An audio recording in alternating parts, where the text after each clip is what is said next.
In the centuries that followed the Battle of the Teutoburg Forest and the punitive campaigns of Germanicus, the Romans left the Germanic tribes alone for the most part.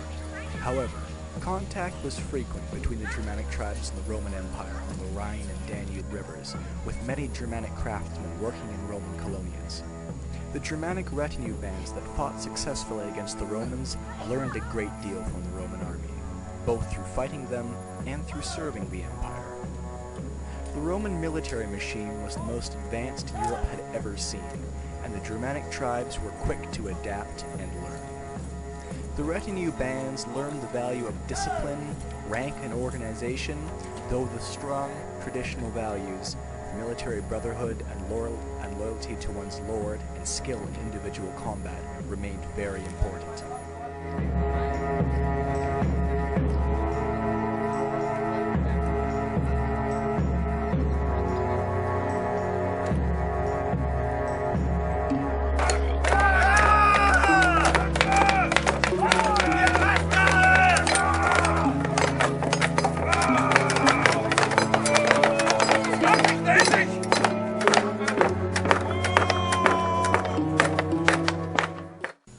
Virtually all early runic inscriptions come from bog sacrifices. Bog sacrifices were an age-old Germanic tradition dating back to the Bronze Age. Bogs, moors, and fens were sacred places to the Iron Age Germanic tribes. Various objects, animals, and sometimes even humans were sacrificed in these bogs to the gods and goddesses they worshipped. The earliest confirmed runes turned up in the context of weapon sacrifices. This was where the weapons of a defeated army were sunk in a bog. Because of the preservative nature of the bog, many organic items have been preserved. These include shields, spear and arrow shafts, bows, clothing, combs, and much more. Many of these items were also ritually destroyed, probably as part of the sacrificial ritual, or maybe as a way to prevent looting. Some of the bog sacrifices, such as those at Thorsberg and Neudam, even contain entire ships the defeated army used for travel and raiding. The sacrifice at Illerop Edal, dated to the beginning of the 3rd century AD, shows an incredible military organization. There is even evidence of specialized medical equipment at the site.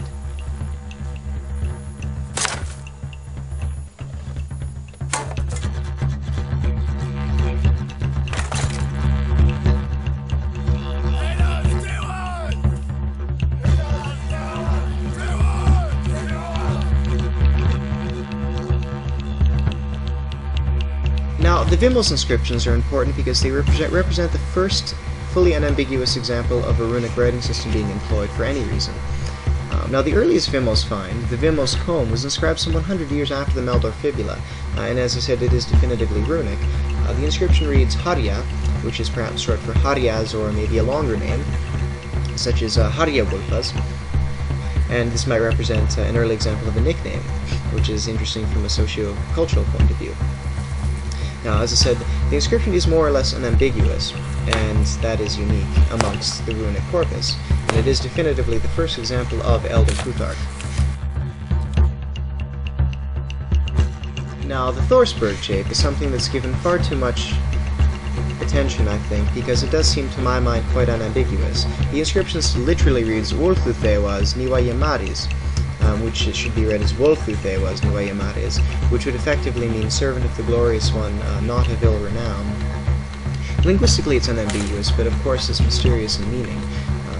Who is not of ill renown? What is not of ill renown? Is this the servant that's being spoken of, or is it the Lord? Who are these people? What have they done? So it remains fascinating from a cultural perspective, but from a linguistic perspective, it's pretty solid.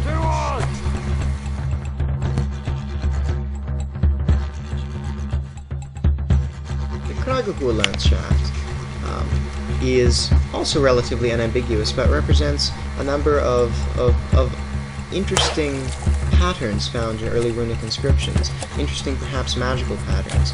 The inscription itself reads Ek erilas auchetislas muchahaite ngachachachacha. Now, Erilas is a form of the word Earl in nominative, so effectively this translates as I, the Earl of Ausugislas, am called Muha, and then you have the ga ga ga ga ga, or the ha ha ha ha at the end, which is often taken as a magical inscription. Now, obviously this Muha is the name of the individual who belongs to Ausugislas, who is likely the lord, or chieftain. Now, what remains mysterious is this inscription, this ga ga ga ga ga. What does it mean, and why does it show up in so many runic inscriptions? The golden horns of Gallehus are unfortunately missing in action. The horns themselves are gone. However, we do have copies of the inscription itself, and it does appear to be authentic. Somewhere in the 5th century these horns were made for some purpose. They're very exquisite, and the inscription reads, Ek clevagastis holtias horna tawido, which would be, literally, I, Ligest of the Holt, made the horn. However, clevagastis can be read as a name, as I did there, as Famegest or Ligest, and holtias can be seen literally as the genitive of the woods, or as a proper patronym, so the name of the individual could have been Clevagastis holtias, or it could be Clevagastis of the Holt.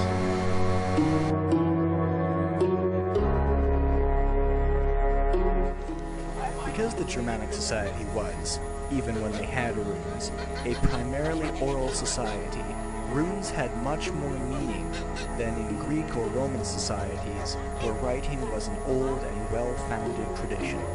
Besides having a sound associated with each rune, each one had a concept or thing that it represented.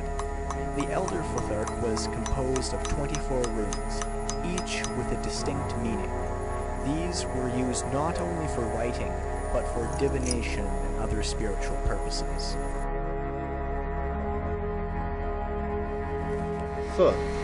Fehu, wealth or cattle.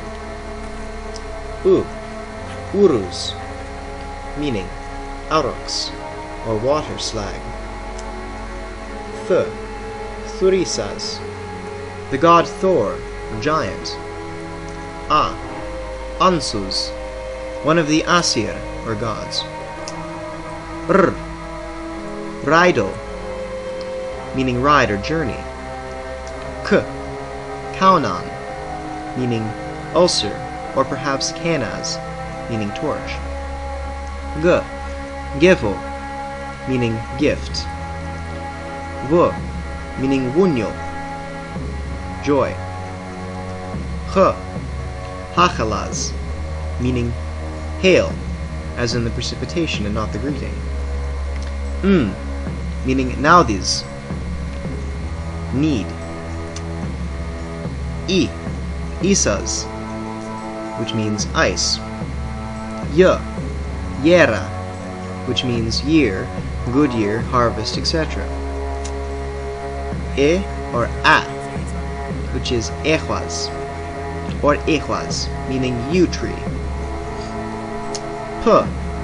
Which is perth. The meaning is unclear here, but it perhaps means pear tree. Z is alchiz. Unclear meaning, but perhaps elk. Soilo, meaning sun.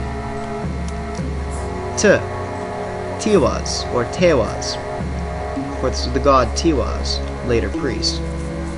Berkana, meaning birch. Echwaz, meaning horse. Manas, meaning man. Lachus, meaning water or lake, or perhaps Laukas, meaning leak. Then meaning Ingwaz, the god Ingwaz.